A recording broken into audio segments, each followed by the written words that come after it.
Mis niños, muy buenos días, papás. Bienvenidos a esta semana de clases a distancia. Me da mucho gusto saludarlos y estar de nuevo con ustedes en esta sesión. El día de hoy, lunes 17 de mayo del 2021, trabajaremos como siempre con 3 materias. En la primera, tú necesitarás tu libro de matemáticas 5 y los cuerpos geométricos que te proporcioné en las clases anteriores, ya sea que los tengas armados o mediante dibujos. En la segunda, tú necesitarás tu libreta de español porque trabajaremos con la materia de español.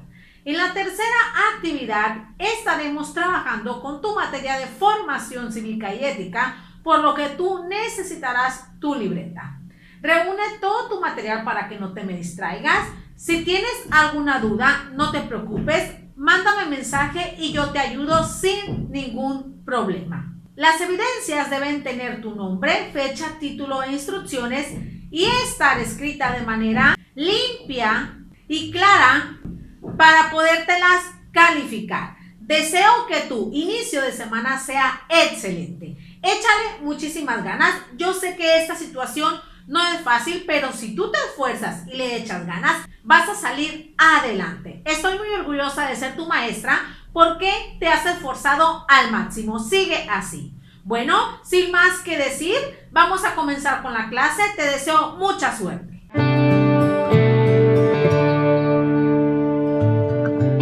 Bien, niños, iniciamos con tu primera actividad en tu materia de matemáticas con el tema cuerpos geométricos. En esta ocasión, tú vas a necesitar tu libro de matemáticas 5 y los cuerpos geométricos que le proporcioné a tus papás, ya sea que los tengas armados o mediante dibujos para que no se te dificulte tu actividad. El objetivo de esta clase es que tú recuerdes cuáles son los cuerpos geométricos que podemos identificar, así como también identificar caras, vértices y aristas de estos cuerpos geométricos. Antes de iniciar, quisiera realizarte algunas preguntas. ¿Qué es un cuerpo geométrico? ¿Los prismas y las pirámides son iguales? ¿Los poliedros y los cuerpos geométricos redondos tienen diferencias? Bueno, concéntrate porque vamos a iniciar. Un cuerpo geométrico es una figura geométrica que tiene ancho, alto y largo, como te lo muestro aquí. Estos cuerpos geométricos se dividen en 2 tipos, redondos y poliedros. Los redondos tienen partes curvas. Aquí encontramos al cono, cilindro, esfera, entre otros. Los poliedros, todas sus partes son planas y aquí tenemos a los prismas y a las pirámides. Como te he venido platicando, tanto prismas como pirámides son distintos porque tienen características específicas. ¿Cuáles son esas características? Pon mucha atención porque te voy a decir en qué son diferentes los prismas y las pirámides. Aquí te muestro un prisma. Este prisma debe tener 2 caras paralelas, quiere decir que están a los extremos. Y estas caras paralelas le van a dar el nombre a los prismas. Si las caras paralelas son cuadrados, entonces será un prisma cuadrangular. Si las caras paralelas son triángulos, entonces será un prisma triangular. Si las caras paralelas del prisma es un pentágono, entonces se va a llamar prisma pentagonal. Otra característica de los prismas es que sus caras laterales son rectángulos siempre. Estas no cambian. Otra característica y última es que los prismas deben tener vértices, aristas y caras. Ahorita te voy a explicar qué significa cada uno de estos. Ahora vamos con las características de las pirámides. Una pirámide debe tener una base y esa base es la que le dará el nombre. Si la base tiene forma de triángulo, va a ser pirámide triangular. Si la base tiene forma de cuadrado, será pirámide cuadrangular. Otra característica de la pirámide es que sus caras laterales deben de ser en forma de triángulo. Miren, esta es una diferencia del prisma. Todas sus caras laterales van a ser triangulares. Y esta pirámide tiene una cúspide, la puntita donde se unen los aristas y las caras. Esa es la característica de la pirámide, pero al igual que los prismas, debe de tener caras, vértices y aristas. Como te das cuenta, tanto prismas como pirámides son muy distintas porque tienen características diferentes. ¿Hasta ahí quedó claro las características de los prismas y las pirámides? Ok, como les decía anteriormente, estos cuerpos geométricos, tanto redondos como poliedros, deben tener aristas, vértices y caras. ¿Qué son esos tres elementos? Bueno, las caras son las bases que va a tener esa figura. Las caras son las figuras que se van a formar. Por ejemplo, estas, miren. Las caras, recuerden que son las figuras que se forman. Las aristas son las líneas de ese cuerpo geométrico. Las líneas donde se unen esas caras, miren. Todas las lineecitas son aristas. Todas. Y finalmente los vértices. Los vértices son las esquinas donde se cruzan esos aristas. Son los puntitos donde se forma un ángulo sin importar el grado. Recuerden que son las esquinas donde se unen los aristas. Fíjense bien. Las esquinitas. Algunos cuerpos redondos no tienen vértices, otros cuerpos redondos no tienen aristas, pero todos los poliedros que son prismas y pirámides tienen vértices, caras y aristas. Ahorita te voy a mostrar cómo calcular la cantidad de estos elementos que tiene cada cuerpo geométrico. Primero empezaremos con este cuerpo geométrico. ¿Cuál es su nombre? Todas sus caras son igualitas. ¿Cómo se llama? Cubo. Muy bien. Ahora, ¿cuántas caras tiene? Recuerda que las caras son las figuras que se forman. Hay que enumerarlas para no confundirnos.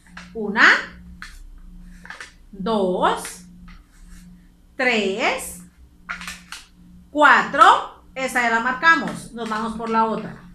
5. Y buscamos cuál no marcamos. 6. Rectificamos que todas sus caras estén marcadas. Entonces quiere decir que este cubo tiene 6 caras. Ahora vamos con las aristas. Son las líneas que forman esas caras. Hay que marcarlas para no repetirlas. Empezamos. 1, 2, 3, 4. 5, 6, 7, 8, 9, 10, 11, 12. Y me doy cuenta que todas las aristas están marcadas, miren, todas. Quiere decir que este cubo tiene 12 aristas. Ahora nos vamos a los vértices. Los vértices son las esquinas. 1, 2, 3, 4. Ya están estos 4. Nos vamos a los que faltan. 5, 6, 7, 8 vértices. ¿Por qué 8 vértices? Porque son 8 esquinitas. Así pueden calcular ustedes los elementos de los prismas y del cubo. Ahora vamos a calcular la cantidad de elementos que tiene este cuerpo geométrico. Primero vamos a identificar su nombre. Fíjense bien. Tiene una base triangular, tiene cúspide y sus caras laterales son triangulares. ¿Cómo se llama? Pirámide triangular. Ahí está. Ahora vamos a localizar sus caras. Recuerden que sus caras son las figuras que se forman. Empezamos. 1, 2, 3, 4. Entonces quiere decir que esta pirámide triangular tiene 4 caras. Ahora vamos con las aristas. Recuerden que son las líneas que forman esas caras. Empezamos con las de arriba primero. 1, 2, 3, 4, 5, 6. 6 aristas, 3 de abajo y 3 de arriba. Ahora vamos con los vértices. El primero es la cúspide. Vamos con los demás. 2, 3, 4. 4 vértices porque hay 4 esquinas. Entonces, esta pirámide triangular tiene 4 caras, 6 aristas y 4 vértices. Ahora vamos con un cuerpo geométrico redondo, el cual es el cilindro. Primero localicemos las caras. Las caras del cilindro son las siguientes. Una que está abajo, otra que está del otro extremo y la que se ve enfrente. Quiere decir que este cilindro tiene 3 caras. Las paralelas y también la que está enfrente. Ahora vamos a localizar las aristas. El cilindro tiene 2 aristas, una que se ve de un extremo y la que se ve del otro extremo. Esto y esto son aristas, ¿por qué? Porque forman sus caras. Entonces el cilindro tiene 2 aristas. ¿Cuántos vértices tiene este cilindro? ¿Cuántas esquinas observan ustedes en el cilindro? Ninguna, ¿verdad? Entonces el cilindro tiene 0 vértices. Así pueden calcular ustedes la cantidad de elementos que tienen los cuerpos geométricos. Recuerden marcarlos para que no se me confundan. ¿Hasta ahí quedó clara la explicación de algunos cuerpos geométricos? Bueno, niños, espero y con la atención prestada por parte de ustedes puedan realizar la siguiente actividad. Pongan mucha atención, por favor. Se van a ubicar en su libro de Matemáticas 5 en la página 104 y 105. En el punto número 1 que ustedes van a realizar, tienen que tachar los cuerpos geométricos que no sean poliedros, o sea, que van a tachar los cuerpos geométricos que sean redondos. En el punto número 2, ustedes tienen que escribir cuáles son las características de todos los prismas. Recuerden como se los expliqué en el video anteriormente. Y en el siguiente punto tienen que escribir cuáles son las características de una pirámide. Recuerden también como se los expliqué en el video. Y finalmente, en su página 105, tienen que completar la tabla colocando el número de caras, la forma de las caras de ese cuerpo geométrico. Por ejemplo, si son circulares, rectangulares, triangulares, ¿qué forma tienen esas caras? El número de aristas y el número de vértices. Recuerda como te lo expliqué en este video y en las clases anteriores. Tómate el tiempo que tú requieras para que realices esta actividad. Cuando la termines, pasaremos a la actividad número 2.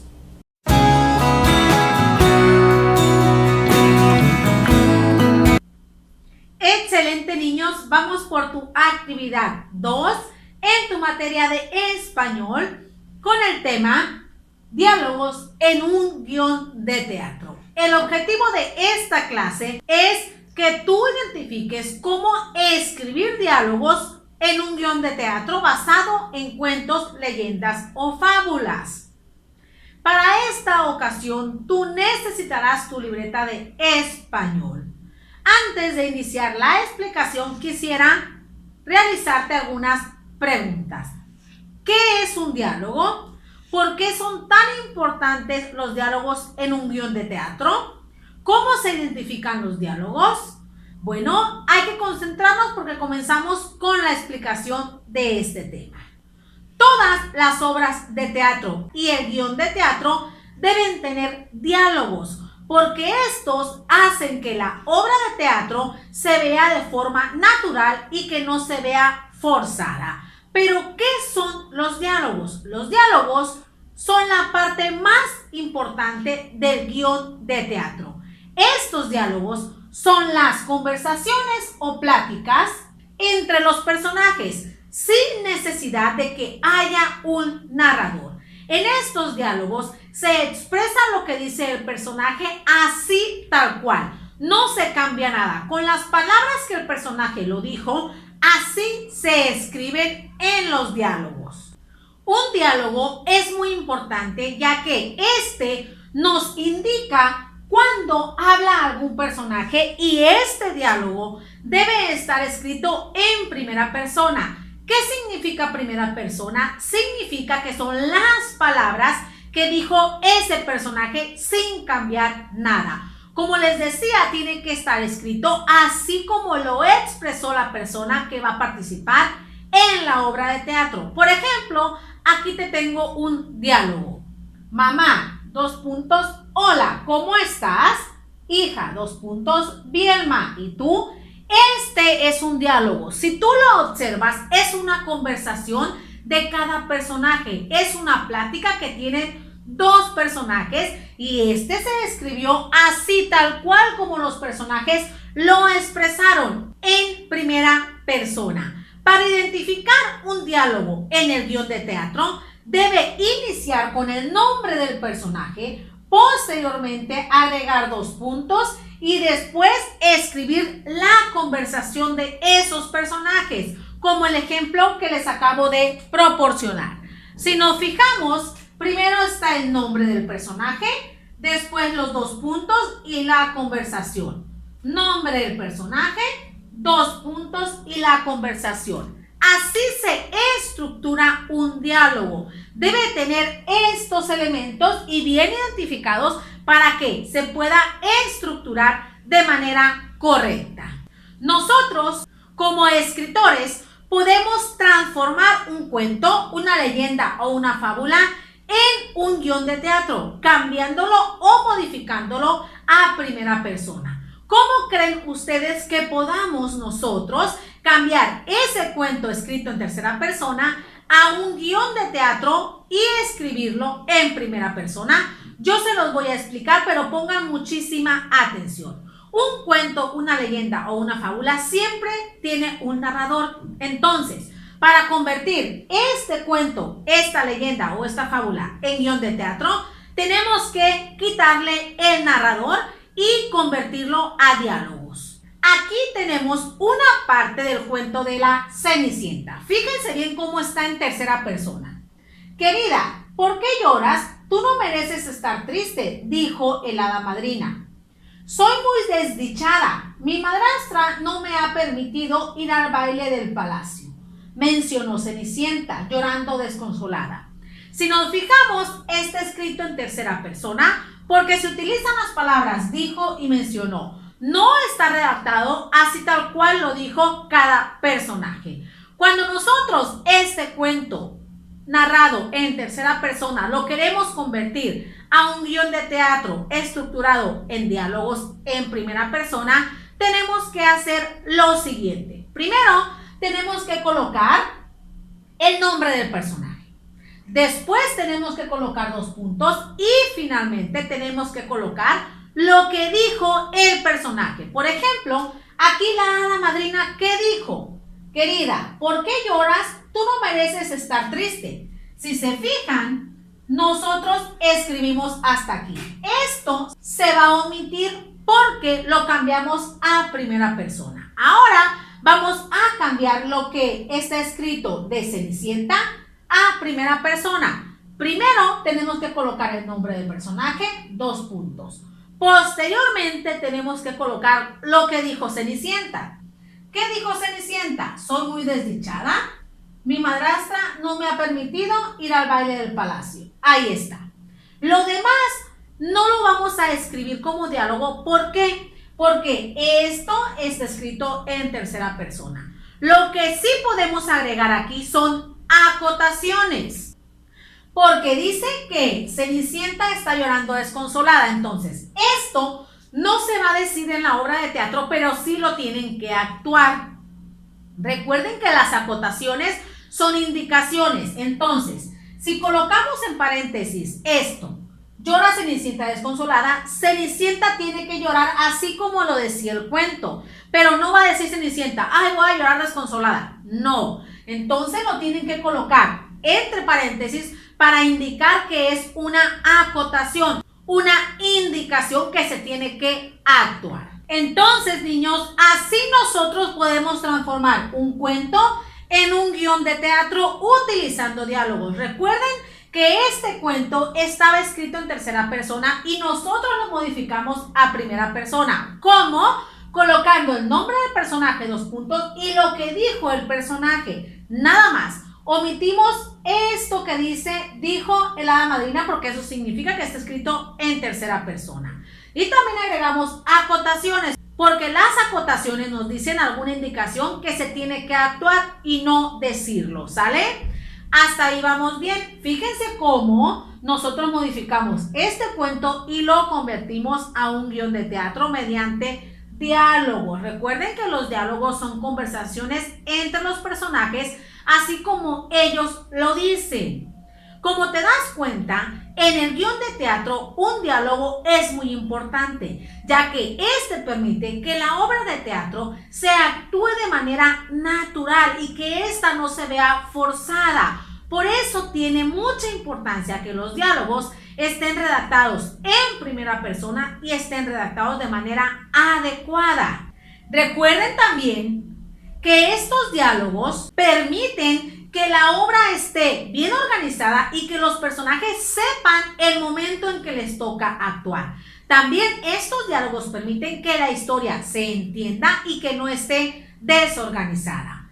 ¿Hasta ahí quedó entendido el tema de los diálogos en un guión de teatro?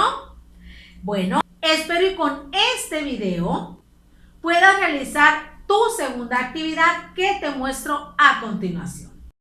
Para que realices esta segunda actividad te ubicarás en tu libreta de español, colocarás la fecha, título, instrucciones y tu nombre y posteriormente realizarás tu actividad.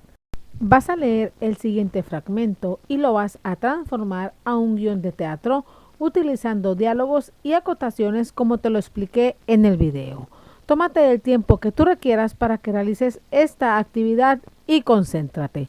Cuando la termines, nos pasaremos a la actividad número 3.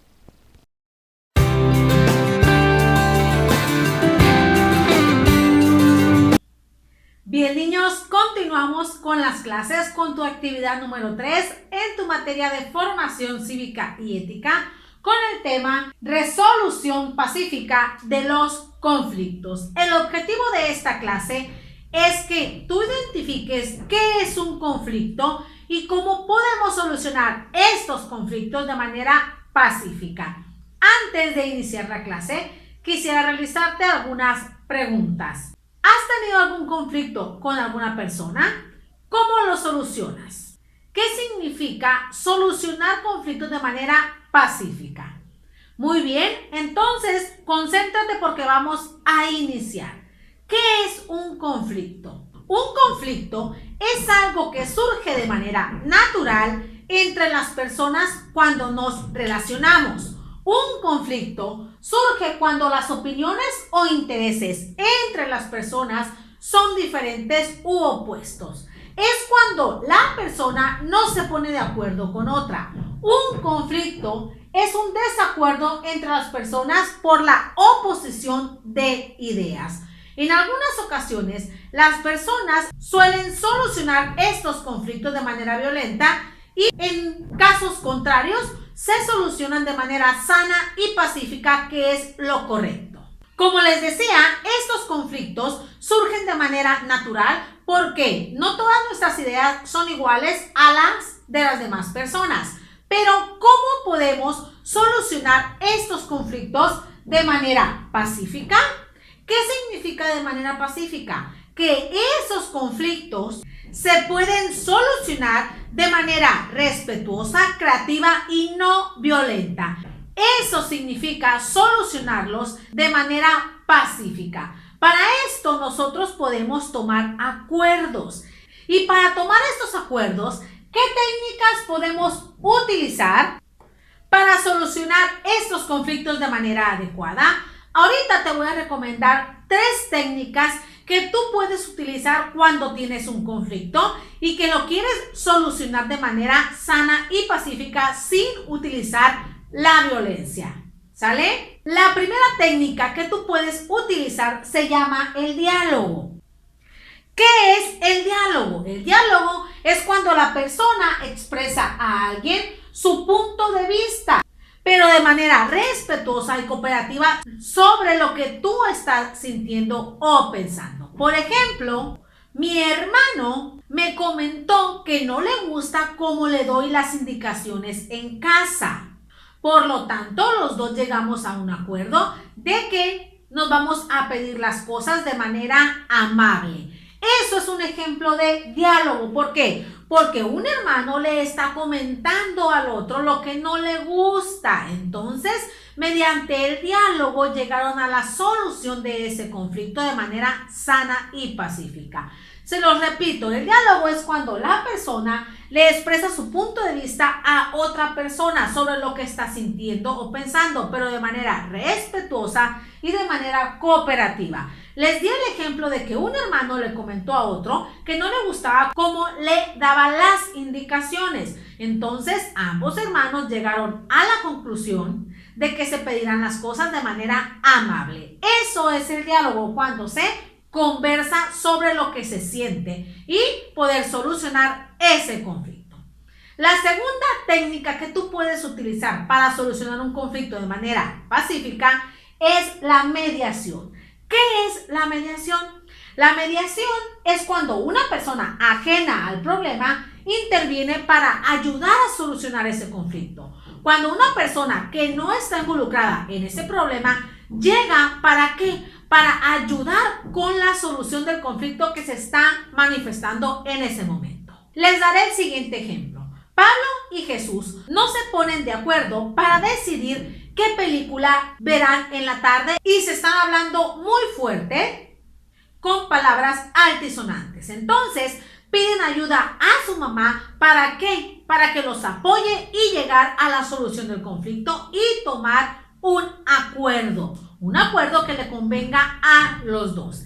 Eso es un ejemplo de mediación. ¿Por qué? Porque una persona ajena al conflicto llega para ayudar a solucionar ese problema. Por ejemplo, aquí la persona ajena fue la mamá, la cual les ayudó a llegar a un acuerdo y solucionar ese conflicto de manera sana y pacífica.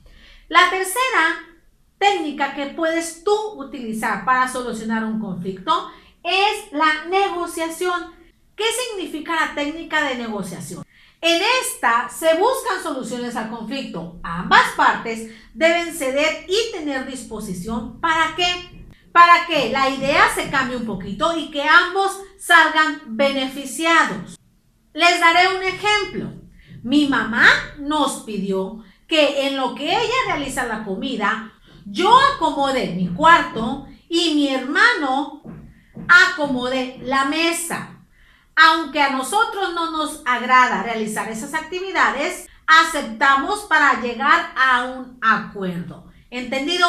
Eso es la negociación, que ambas partes deben ceder un poquito, deben aceptar las ideas que expresa otra persona. El caso que les acabo de mostrar es un ejemplo de negociación, porque la mamá les está pidiendo que mientras ella lava los trastes, una persona vaya y recoge el cuarto y la otra acomode la mesa. Quiere decir que llegaron a un acuerdo mediante la negociación, aunque no a todos les agradó esa idea, pero tuvieron disposición para cambiar el punto de vista.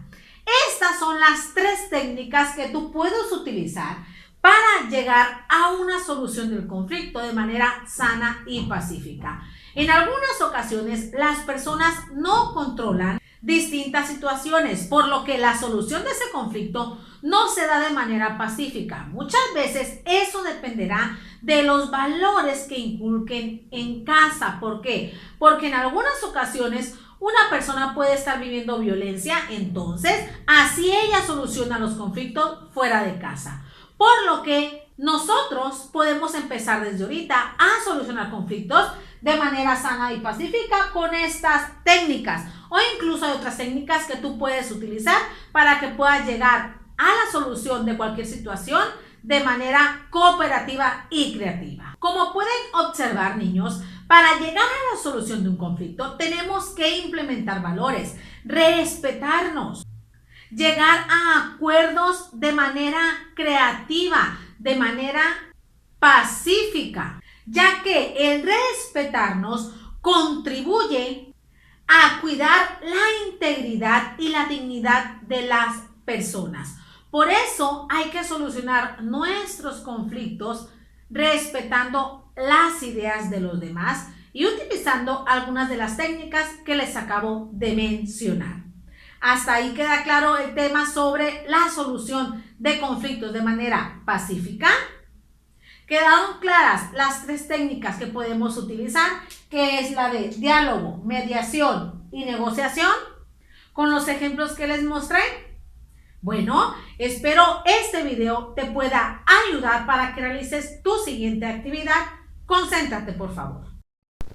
Para que realices esta última actividad, te ubicarás en tu libreta de formación cívica y ética, colocarás la fecha, título, instrucciones y tu nombre y posteriormente realizarás tu actividad.